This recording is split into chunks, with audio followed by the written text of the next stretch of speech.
Thanks for joining us on TVC News at 10. We begin tonight from Abuja, where the Nigerian Army earlier today dismissed media reports suggesting that there is a leadership vacuum following the absence of the Chief of Army Staff, Lieutenant General Taoreed Lagbaja.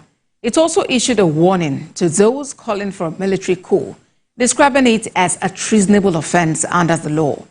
The clarification comes in a statement signed by the Director of Defense Information, Brigadier General Tukur Gusau, on Monday, after a viral video where some persons were aggrievedly calling for a military takeover surfaced online.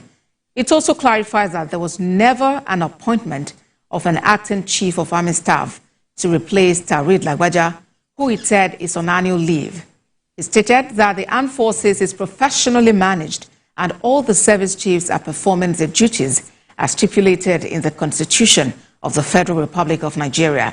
It also explains that the Chief of Policy and Plans, Major General Abdul Salam Ibrahim, is providing routine briefs to the Chief of Army Staff in accordance with standard military procedures, contrary to the speculation of new appointment of an acting Chief of Army Staff. Now, Chief of the Naval Staff says the Navy is the most difficult of the armed forces due to its nature and operations. Vice Admiral Emmanuel Agala notes that the service is often misunderstood because its activities are offshore. Sifon Isien reports. The House Committee on Navy is on an oversight visit to headquarters of the Nigerian Navy. Under the leadership of its chairman, the committee is conducting a fact-finding mission. First off, the Chief of the Naval Staff dispels misconceptions about the Navy. Like I always say, the Nigerian Navy is one of the most difficult arm of service to understand. Why do I say this? Because our activities are offshore, at sea. And of course, you need to have a third eye for you to know what is happening at sea.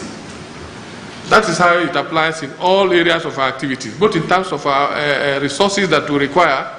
By the time we make a requirement, people begin to wonder, what is the strength of the Navy that they are asking for this?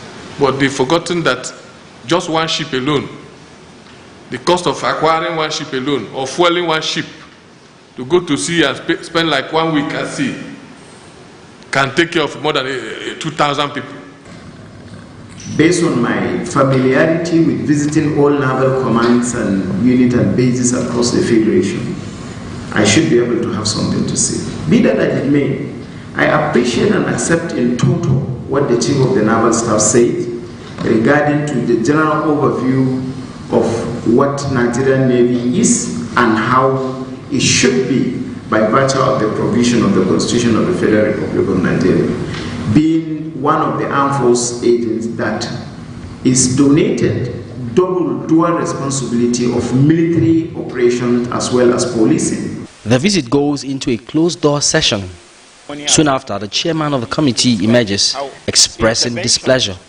We are generally not comfortable. We have said that we will go to all naval commands and bases to perform a deep-rooted oversight function to know how resources are being used and how disciplinary matters is being handled by the Nigerian Navy. It's uncertain when the committee will be visiting the field formations of the Navy. Sifon Isien, TVC News, Abuja.